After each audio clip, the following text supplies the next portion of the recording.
How's it going? Welcome to the Trades and Grades podcast. I'm your host, Noah Wright. Alongside me is Camden Gongler. No Caleb Nemi tonight.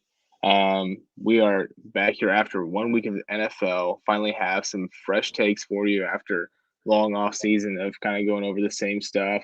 I'm excited to break some stuff down. It was a crazy week. Had some insane performances by some stars in the NFL, kind of like we thought we would. Some people we weren't really sure on that actually stepped up and played pretty solid, and then some huge disappointments. My team in particular, our home league, wasn't exactly what I was hoping for. And so all my we'll talk teams about in that. every single league sucked. I think I won like in one league, and it's because I played someone who didn't score 100 points. So That's the thing is we were all everyone has their teams excited about this year. I know Camen's kind of rebuilding in our home league, so it's just kind of like whatever. But massive still, I mean, rebuild.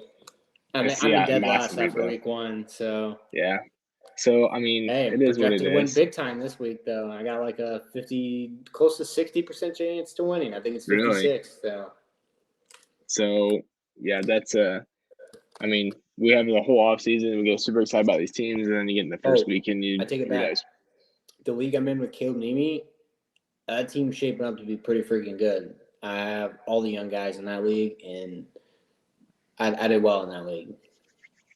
Well, I mean, listen, if you get in enough leagues, then hopefully you at least have one team good, right? It's just the odds. Even if you're as bad as me at fantasy, you can at least maybe have one league where you're like, okay, maybe this team's good.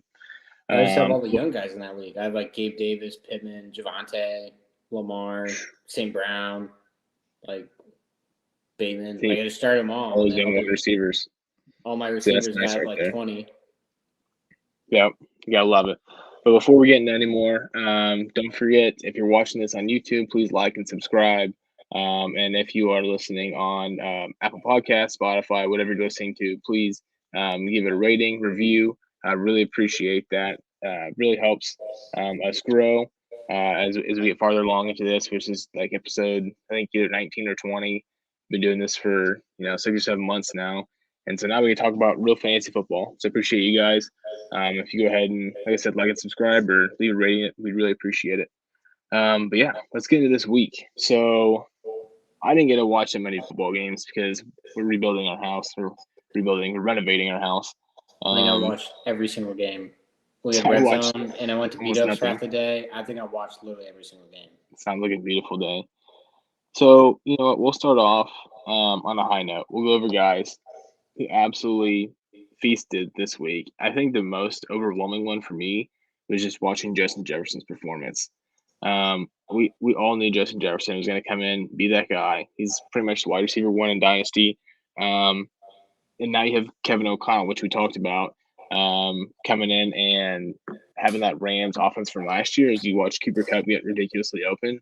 And I talked about this last week, but I was a little bit worried that Justin Jefferson's stock's going to go even higher than it already is because I feel like he's just going to go absolutely crazy, have wide receiver 1 year. Then he comes out and has 9 receptions for 184 yards and 2 touchdowns, which is good for 39.4 points. Which now is like, oh crap! I kind of hope he comes down a little bit so that it's maybe even somewhat attainable to get him. But I just feel like if you have him, there's almost no way you're going to let him go. At this point, it's just like unless you have super flex leagues are different, but one QB, if you have like Kyle Pitts, you can maybe swap for him. Maybe, I don't know. And at that point, it's just like you're swapping untouchable for untouchable. So that's just kind of how it is. Cayman, was there anybody that stood out to you week 1 where you're like, that dude's a dog? Was the biggest one that stood out because there's a lot of question marks. What he's going to look like Derek Carr. Puts up, I think, 10 catches, 17 targets. I was watching that game. He made a dude from the Chargers literally go off the screen. It's one of the nastiest routes I've ever seen. I was just like, I remember watching it live and being like, dude, how is he that open? And then they showed the replay, and I was just like, good Lord. So I think any doubt that he would be elite again, he's going to go back to putting up 30 every single week again, in my opinion.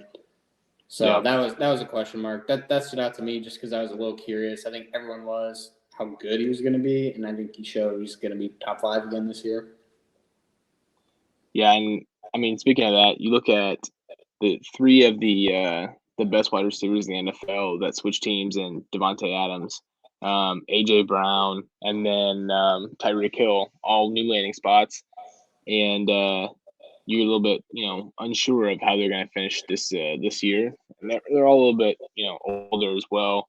Well, I guess minus AJ Brown, but Tyreek and Davante are kind of at the peak of their career, and then they come out and ball like that was he absolutely toasted that Chiefs secondary, going off for 30.1 fantasy points. AJ Brown had 25.5, and Tyreek had 18. So pretty much no worries there. Dolphins offense looked pretty solid. I mean, Tyreek Hill and Jalen Waddle had 18 and 17.7 apiece. So it was kind of proof that they both can kind of eat, which was I feel like that was how it was going to be before the season started. I'm not a huge Tua truther, but I feel like you almost have to be an idiot with Mike McDaniel and those weapons to not at least have a pretty good year, if not a great year. So I'm excited to see the Dolphins and how they go about this year. I mean, Tua only had 14.8 fantasy points, so it wasn't like he was slinging the ball all over the place, but he still got it done for his wide receivers. Are you on the Tua train or not, Camden? No, I think he's a bum. But to your point, even a bum's going to do well with. I mean, I could do well in that offense because I just have to throw a 3-yard pass. I mean, that's all he's good at. So. Right. Yeah, his A-dot's going to be literally 3 yards the whole year. I don't care what anyone says. If you watch Dolphins game and you see some of the throws he makes, good Lord. He's on my dynasty team too, and I hate him. So I was gonna say, let's just looking to see who had him in our league. That's why you had him. I have him, and I hate him. I mean, he'll never play. I'd rather play. Derek Carr's on that roster too. Jalen Hurts, it's one QB. If Jalen Hurts ever goes down, it's gonna be Derek Carr goes in, not Tua. Yeah, no, I agree. I'm not huge on him. I just think about how they could have switched that around. The Chargers could have had him, and the Dolphins could have had Justin Herbert. And that just sounds the Dolphins right before the draft were actually going to take Herbert. I remember my sources were telling me before the draft, 30 minutes before, oh no, Justin Herbert to the Dolphins, and then last second they changed their mind again and went back to Tua. Yeah, no, that's among some of the other questionable decisions from the Dolphins. GM, head coaching staff, pretty much just whole management. That one's got to be one that stings a little bit. But nonetheless, they're moving on with Tua. They have a pretty solid team. Patriots look pretty bad. I mean, I know the Dolphins got the best of them both times last year, but to put up only 7 points, I have major question marks for that whole offense in general. Mac Jones, he had pretty abysmal for fantasy wise anyway. Week 8.52 points. Then he had some back spasms during the season opener against the Dolphins. So they said he's fine, just spasms, but something to know. I really do not like him at all. I feel like he's pretty much just a plug and play. Do you like Mac Jones at all? No. Yeah, I mean, really anybody in that offense. I don't know. Give me Davis Mills above Mac Jones. That's the truth right there. Honestly, I don't hate that take. Dude, Davis Mills is honestly in that class. He's one of the. He was the number one quarterback recruit out of high school for his class. Yeah, and for him to be I feel like he's always the forgotten guy out of that class, but he still is pretty good. solid. I'm not gonna lie. I know. He has a long neck, but he's kind of good. Long neck. Hey, he can steal the offensive line for a hot minute. I think. I don't think they're gonna draft or go away from anyone for a hot minute. He had 240 passing yards, 2 touchdowns, 1 lost fumble, 15.5 fantasy points.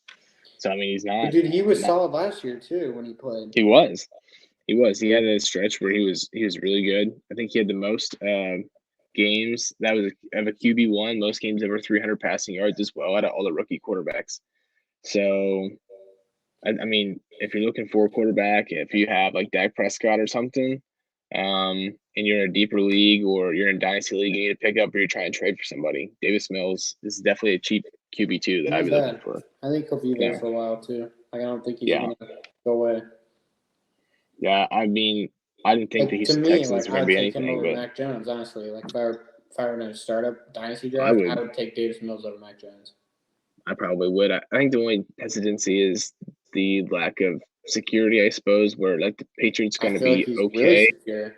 Like, honestly, you're not worried. You're not worried about this new quarterback class coming in next year. If the Texans have like a top 5 pick, they replace him. No, not really. I think he's pretty secure. I think the Texans won't have a top 5 pick too. I think they're going to overperform this year. Yeah, I was surprised. At least people's expectations. Yeah. Well, I was just shocked to see that they're in it with the Colts because, the Colts have, to me, pretty much the division is theirs to lose this year. I don't think the Titans are going to be very good personally. And then Jaguars and Texans I thought were pretty poor as well. And then the Texans came out and actually put up a fight.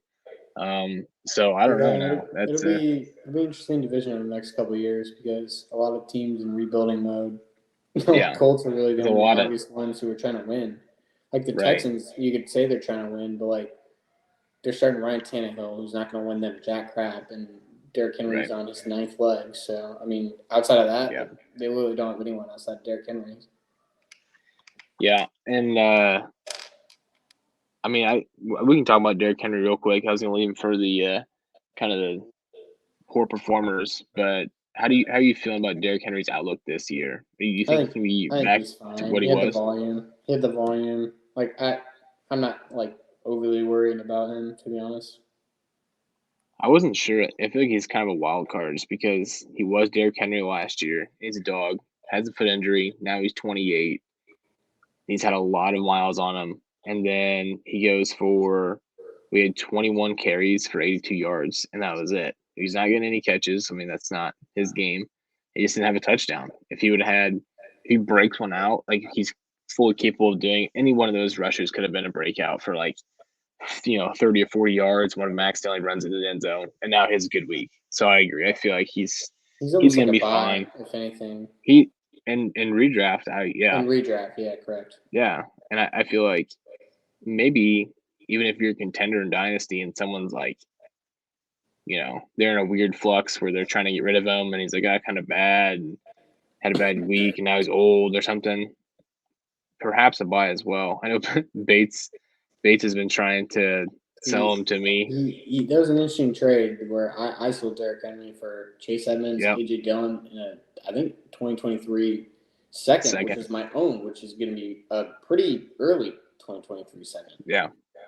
Yeah, no, I thought that was a good trade for you. For the 2023 second and probably AJ Dillon, honestly. Yeah. Yeah. I mean, I agree with that. I think it was a pretty good trade for you.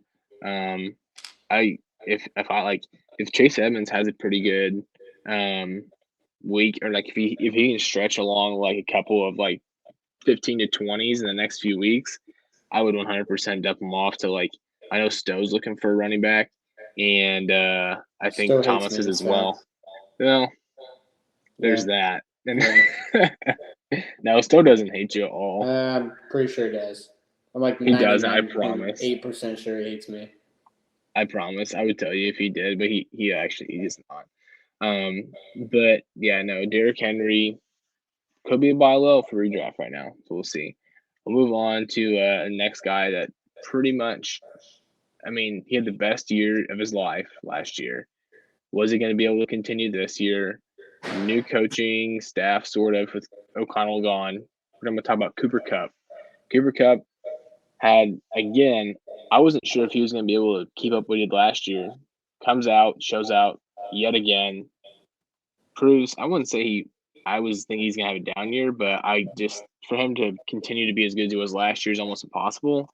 31.8 points. He's going to do it again if you watch that game, too. There's no doubt. It was unbelievable. He puts up the same number. The only one who could possibly beat him this year, in my opinion, is Justin Jefferson. And even that's we saw Justin Jefferson have an amazing game, but I don't know. We'll see if the consistency is there like Cooper is. Yeah, no. I mean, 15 targets, that's just stupid in itself. 13 receptions, 128 yards and a touchdown. Just he's not even catching long bombs. That's 8.52 yards. The only one Matt Stafford looks at to throw to. Literally the only one. yeah, there's plenty of memes after that game because that was the first game of the week and everyone's just excited for football. And then there was Cooper Kupp, back to where he is, back to where he was. Good Cooper Kupp. It was kind of hard to lose that week, which I managed to do, by the way. I lost with Cooper Kupp, so there's that. So, which is slightly impressive because he had such a great week. I managed to win against Cooper Kupp, so I had kind of the opposite in different leagues. So, you have Cooper Kupp, amazing, bonkers this week, and then you have his teammate, Allen Robinson, on the exact opposite end, who pretty much was non-existent almost the entire game.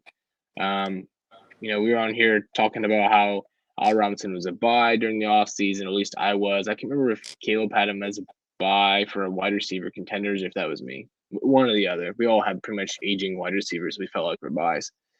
Allen Robinson is one of them. And he just did not even bother to, they didn't even look his way. I think he's a hold to me right now. You can't sell him. Yeah, I mean, no.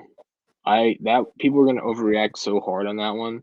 And I mean, I understand, but how much was on the field last week? 97% of the snaps. He'll be fine. 97% of the snaps, 2 targets. 1 reception, 12 yards. Well, I think part of it was Matt Stafford was literally getting murdered every single play. Yes. So he was just going to Cooper Kupp every time. I think he gets more time. You could see him spread the ball more, but absolutely. Yeah, no, and that was just I don't know. I was very underwhelmed with that performance, as was, I'm guessing, most everyone else, and kind of psyched because I was really hoping that he'd pop off. I feel like in that offense, he really has a shot to do that. So we'll see. Maybe Allen Robinson right now is a buy low as well. I mean, you can't – I'm sure there's people panic selling. I know there's going to be people panic selling, especially in leagues that don't listen to Trades and Grades podcast. So, if you have them, that's almost for sure a hold. And if you don't, then who's a sell high though? Is Allen Robinson so high? No, Clyde Edwards-Helaire. Clyde Edwards-Helaire. Oh. You know why? Go ahead. I was thinking before I saw this, Clyde Edwards-Helaire is going to go off this year. He had 22 points. You probably saw a couple highlights of him scoring touchdowns. And then you go to Sleeper and you look at, he was only on the field 39% of the snaps. He only had 7 rushing attempts. He only had 3 catches and 2 of those were for touchdowns. Maybe he regresses a little bit. I guess that's my thought. He did have good yards per carry. He had 6, but I mean, only being on the field 39% of the time kind of scares me. I just feel like they're kind of showed they're going more of a committee in their backfield. And then, I mean, 2 touchdowns out of your 3 catches is 14 out of your 22 points. That's not going to happen every week. So, I mean, I know they played in a blowout and whatnot, but a little concerning to me. I'm not going to lie. So, and I feel like if you don't look at that 39% or anything like that, I feel like people are going to go, he had 22 points, running back 6, I think. He did pretty well. You might be able to get some good value for him now before he starts scoring 7 again. Yeah, no, I agree. I didn't get to watch, like I said, I didn't get to watch any football, so I'm still trying to catch up on who exactly did what. I mean, I know the broad strokes, but you mentioned CEH, 22.4 fantasy points, running back 6 on the week. They absolutely blew the doors off of the Cardinals, 44-21. I was a little bit shocked by that. I wasn't expecting him to be bad this year, but losing Tyreek certainly hurts quite a bit. Chiefs are fine, by the way. If you want another buy, yeah, they're more than fine. I kind of think what's the homeboy that we talked about, Juju, is still a buy. I mean, I think he had – what did he have? He was in the high teens, I want to say. Yeah, no, he didn't have a bad week either. He just was shadowed out by the fact that Travis Kelce went crazy. He saw the targets. I mean, yeah. I guess he only had 9. Stand corrected. He only had 10, so – but he had 8 targets, 79 yards. It was an absolute blowout. He looked to be their clear wide receiver 1. He just didn't catch any touchdowns. I think it'll come. Yeah.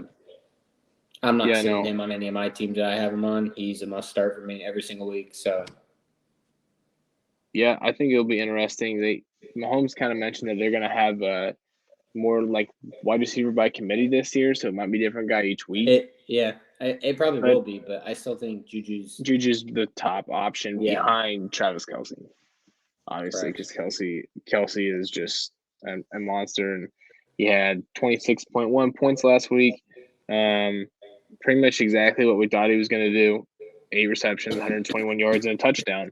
I feel like you can bank on him every single week. He will probably be the tight end one this year. Going through tight ends, Mark Andrews had 10 points, a little bit disappointing. That was a bust. But, yeah, that was – he will be fine. I was surprised by – He had a touchdown that got broken up by I forget who it was. I think it was Sauce Gardner. It was going to be a decent touchdown. Sauce Gardner broke it up, and I was like, well, yeah. We wouldn't be sitting here talking about, we only had 10. We'd be sitting here going, 20, did as expected. Like, he's close. I'm not extremely worried about it. Yeah, that's week 1, overreactions. So here I am going to overreact. That one. I'm out on DJ Moore. Are you? That might be an overreaction, but it is week 1 overreactions. But 6 targets. I mean, I guess he's on the field 100% of the time, but man. I feel bad for him because he's such a talent.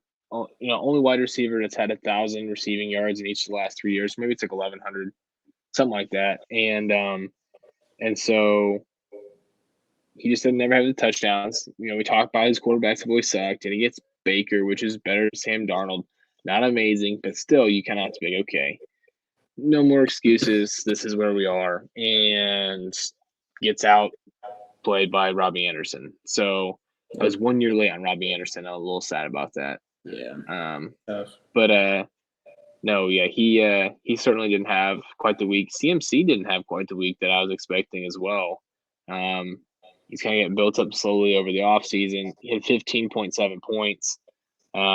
And I mean, really, he got saved because he had a touchdown. Otherwise, outside of that, he had 4 receptions for 24 yards and didn't even count. 33. It was the fumble that he ran. Baker fumbled it, and he picked it up and ran it for like 20-some yards. It didn't even count because it was a fumble. Like, wasn't a rush. Yeah, well, so they had so, I mean, first from if you go through and then you just look at it, like I said, 4 receptions for 24 yards. Usually that's his bread and butter. So it's not really getting a lot there. And then 33 rushing yards on 10 carries. Also not exactly the best either. So it's really not the best week for CMC, especially if you picked him at your 101 or 102, whatever it is, in redraft leagues. One tight end. Taylor at Nemi. Everyone would clown me for taking CMC or not taking CMC in a best ball league. Just took the dude who's going to get 27 every week. No big deal. There you go. Yeah, it's a nice little week 1 victory lap. Nothing wrong with that. Even though I lost him, I'm just saying, like, the first pick was the correct pick. It was always Jonathan Taylor. Or was it Saquon Barkley? No. We don't know. It might be. But, I mean, looking at other tight ends that disappointed this week, Kyle Pitts has to be the biggest one. That did not particularly make me happy. Well, at least I just traded for him. Didn't get 0. At least he didn't get 0. True. Yeah, so Kyle Pitts, 2 receptions, 19 yards. He had the targets. Pretty bad. Yeah, he had 7, and that's perfectly fine. If he had 7, if he had caught 5 of those for 50 yards, then and maybe one of those is a touchdown, obviously different story. A lot of big ifs there. Atlanta moved the ball well that game too, which was kind of interesting. I know, which makes me not the happiest because if they can do that without Pitts, like it'd be different if their offense just sucked. You're like, well, their offense just sucks, but it didn't really. It was perfectly fine. Drake London got his. He had 12.4 points, 5 receptions, 74 yards, 7 targets. He was looking pretty good out there, and literally the grandpa himself, Cordell Patterson, thought that he was going to be done this year. 31 years old, and 22.6 points.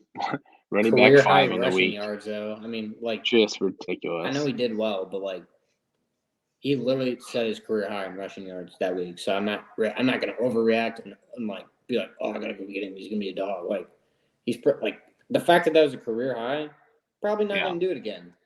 Right. Could he be a sell high if you're in redraft? I kind of would. Some might say. I think that's a very encouraging sign that he played like that after kind of not really knowing what was going on this year. I think he'll be decent, but yeah, I don't think I think where you got him in your drafts, you're probably very happy with picking him. Let's see. Okay, so we've kind of gone over, who did some of the. We'll do one more. Mike Williams. Pretty big letdown in my opinion, based on the fact that they had, I think, 6 pass catchers that had better weeks from just the Chargers alone than he did, which is just kind of sucks if you're a Mike Williams owner, because you're expected to see that, especially when Keenan Allen went out with a hamstring injury. That Boomer, I know he's Boomer bust, but man, you gotta be hoping he has a better overall target he's share. On the field 93% of the snaps. Yeah, which is pretty. You gotta hope he's getting more points. 4 targets. Right. Wow. You're getting outproduced by DeAndre Carter's 29-year-old guy who's not even. That can't continue. You're paying that guy that much. I just personally feel like there's going to be emphasis we're going to see on Thursday, this Thursday night game. I personally think he's going to have a good game. Like, they just gave him a massive contract.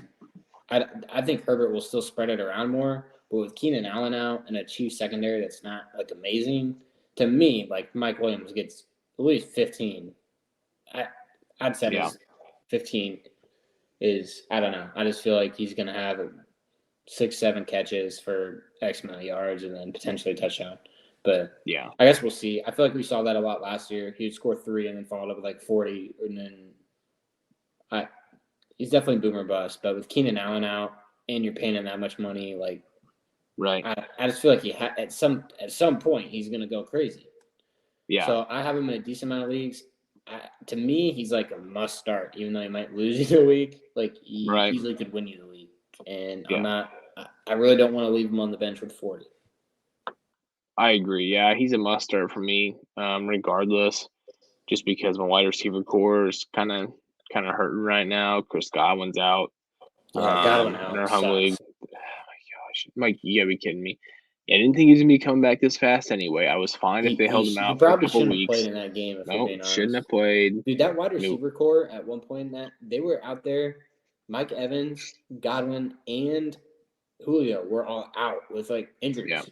Because Mike Evans was limping, and I had him in one league. I needed him to like do well. I'm like, all right, I need 12 more points after halftime from Tom Brady, Mike Evans, and Dalton Schultz. If I don't get this, like, I'm gonna shoot myself.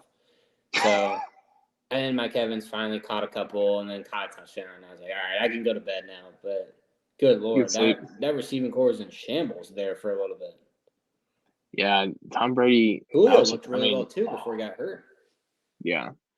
I mean, you heard the talk, of course, there's always coach speak and stuff. So it's like, are they really going to be as good as coaches say?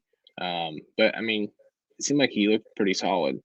Tom Brady, I hate Tom Brady, but good Lord, he was slinging it, dude. He was on that, like, whatever his wife's name, is about to dump me because I'm a psychopath and I'm literally obsessed with every fiber in my body of football.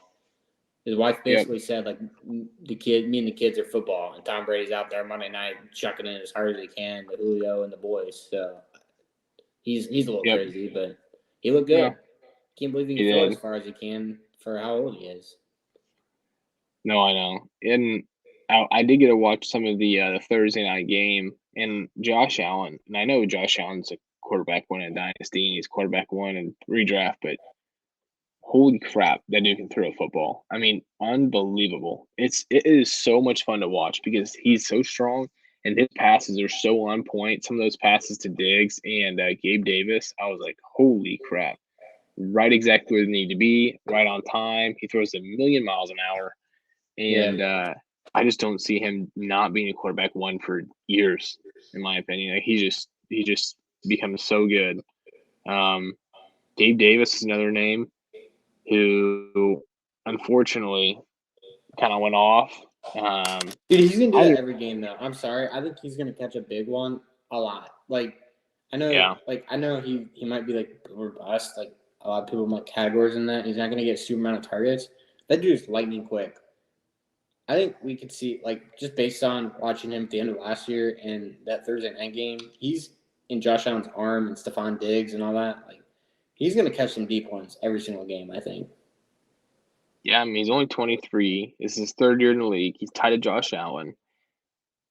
Before all this hype in this offseason, I wanted, like, before he had that 200-yard, 4-touchdown game in the playoffs, I was going to try and trade for him. Because I saw that. I traded for him way back when, I think when he was a rookie, after his rookie year, maybe. That Kyle Pitts draft. I had pick number 3 in that draft, and I traded him for 2022 first, second, and Gabe Davis. I think it was. But then I think I traded that first I got, which ended up being the number 1 overall pick, I think. So, RIP me. But, well, yeah, I'd like to thank Jordan for Gabe Davis. Yeah. So, shout out Jordan. But yeah, so I mean, I think, unfortunately, he can be that guy that's going to score. I mean, he could score, under 10, maybe like 5 or 6, and he can have a 20-something week. And so people are going to be like, all the people who were hyping him up all summer are probably pretty happy with themselves right now. I didn't really care either one way or the other about it. I was just kind of like, I didn't like where he was drafted. No, I'm like, he's slightly overrated, but he will be fine. So, I don't know. That's tough. All right. We've gone over some of the big winners of the week, some of the big losers of the week. I guess one more winner we'd talk about that I was happy with personally was Michael Thomas. 22.7 points. And where's it hurt? It hurts all over. Hurts everywhere. Whatever he said. Jameis Winston is a clown. Oh, I love Jameis Winston. He's probably one of my favorite players. But Michael Thomas, he had pretty much 2 to 3 points, I think, going through the third quarter, and then they had that fourth quarter run where they just went bonkers. Every team in the NFL came back at the same point. And that, by the way, in that game, it was the Bengals were getting their butts kicked. They came back. The Colts came back. The Saints came back. There's one more game we were watching where they just came back out of nowhere. It was weird. I mean, the Bears were losing, and they got up 19-10, which surprised me. Yeah, I remember watching Red Zone. There's 4 teams where I was like, dude, every single one of those teams was just down by double digits and just come back to potentially win. And so I'm looking at Michael Thomas's stats. He had 22.7 points, that guy explained. He had 5 receptions, 8 targets, 57 yards, 2 touchdowns. He's only on the field for 61% of the snaps. They did say before he's going to be held to a snap count of 20 to 30, and he still went off for this much. And I mean, he's normally on the field for, well above 75 to 80% of the snaps when he's healthy. So if he can stay healthy and he's putting up that many points when he's only on the field 60%, I'd hate to see what he can do when he's on the field 80, 90% of the time. So even though he had a good week this week, he still might be a buy in redraft. Dynasty, if you have him, you're probably a contender. If you're in rebuild, I would sell him pretty much ASAP because he just popped off for a good week and you've been holding him for a while and you probably need picks. All right, Camden, do you have any more buys or sells for this week after week 1? Worried about big time. Aaron Jones, very worried about Aaron Jones. I thought you would get a lot of passing work. A.J. Dillon seems to be the back net. Like, I think A.J. Dillon had more catches. I think he probably – I don't know if he had more targets or not. And he had, I think, more rushes. And he's definitely getting all the goal line work. I mean, A.J. Dillon is just like if I had to pick one right now, I'd probably pick A.J. Dillon over Aaron Jones. I'm real worried about Aaron Jones. Yeah, I felt like Aaron Jones was going to have a really good year because of no wide receivers at all. I thought he was just going to have a crap ton of targets. I was really high on him, and he looked. That Packers game was every play. It was like, all right, A.J. Dillon just got the ball. Yeah. So if we're going through it by the numbers, A.J. Dillon's on the field 51% of the time, 10 rushes, 45 yards, and a touchdown. Pretty much, we thought he's going to get the ball, how many catches, how many targets through the tackles. So then is where it gets interesting. 6 targets, 5 receptions, 46 yards. More targets than Aaron Jones, and catches. So Aaron Jones had 5 rushes for 49 yards, no touchdowns. Receptions, 5 targets, 3 receptions, 27 yards. So he had less passing game work, and of course he's gonna have less rushing because that's just not how they're gonna utilize him. That's pretty. I agree with that. I'm not ready to be like, oh no, he's terrible, because they're still paying him a lot of money, and I don't know. I hope they'll use him more, but yep. I don't think the goal line work's gonna be there. They're obviously actually splitting receptions out of that backfield, which is kind of concerning. I think everyone thought Aaron Jones would at least get more of the passing work, but I'm pretty worried about that one. Yep, no, I agree with you. That was certainly a disappointment. The Packers wide receivers are literally terrible, by the way, too. They're horrible. Game. Not a single one of them can get open. When they do, they love to drop it. Man. Yeah, Christian Watson. Yep. I don't know how many people watch that game because I think it was out of market. So unless you had Red Zone or you're at B-Dubs like I was, sure. I actually split the game at Red Zone. We're watching I guess it's game day ticket or whatever, and yeah, B-Dubs dude, those wide receivers could not get open, and Aaron Rodgers literally just it wasn't even his fault. They just were so bad. Yep, no, they looked horrible. And so I as a Bears fan, I'm very ecstatic about them sucking. But the Monday night game it's a Sunday night game. We have to watch the freaking Bears and Packers. Sunday night game this week. Beautiful. Boo, gonna be terrible. Beautiful. Two teams who suck. Yeah. No, I mean the Bears are 1-0 and they beat the 49ers.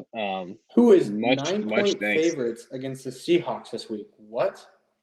Yeah, I don't know. I think the 49ers, they've got, like I said, I'm not super on Trey Lance. If I were a better, if I like to bet, that would be my lock of the week. Seahawks +9. Yeah, I think they had a lot on their mind playing against Russell Wilson.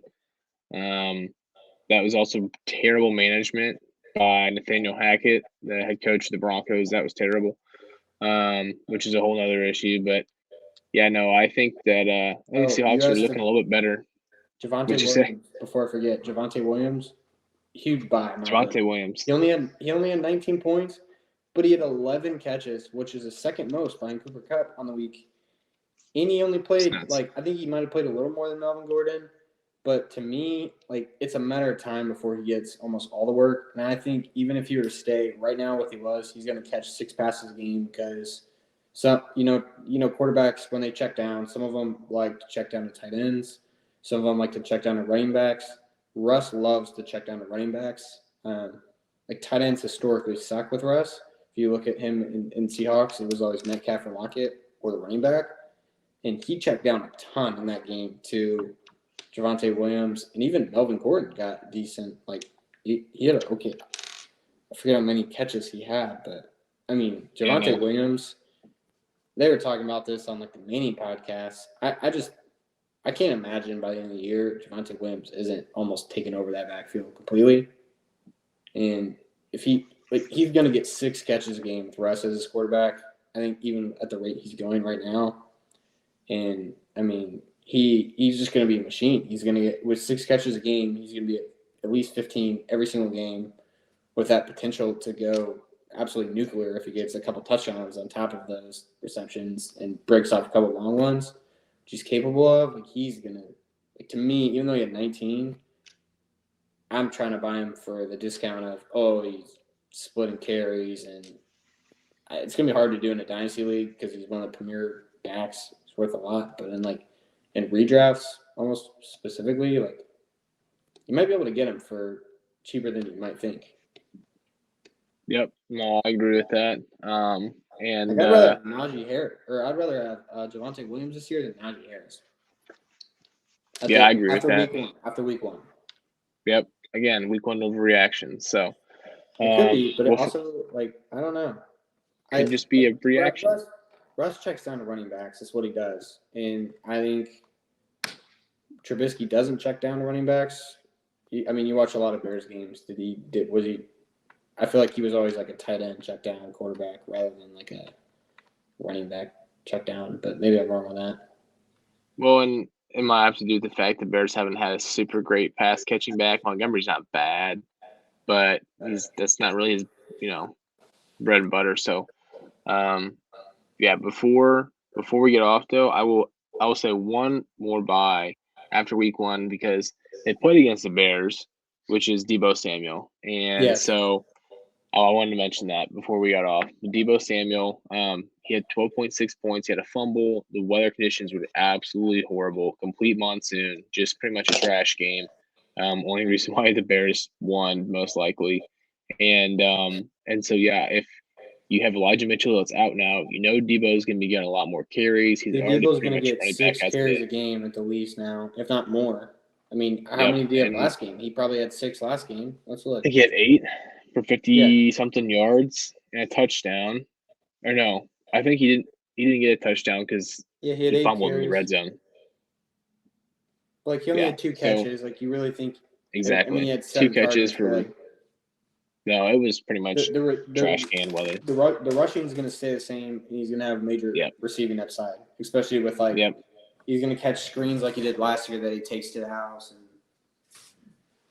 yep, absolutely. Yeah, I agree. I agree. Deebo Samuel to the moon.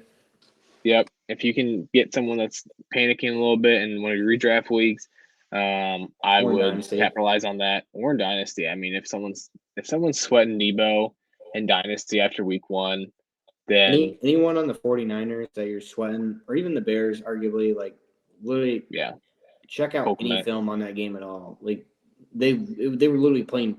It was water polo. I mean, it was essentially water polo. It was terrible. So I wouldn't think much of that game for anybody at any point in time. But there's no reaction to that game at all, other than Deebo Samuel bye. In my book, you can't reasonably say anyone on that field is like a sell or sucked. Yeah, right. Because you don't have a fair shake on anything. Nope, I agree 100%. Yeah, all right. That's a recap of week 1. We'll be back next week. Talking about week 2. Whole another week of fantasy football. We'll have some highs, some lows, some sells, some buys, all the good stuff. But we appreciate you guys listening, and we will see you next week.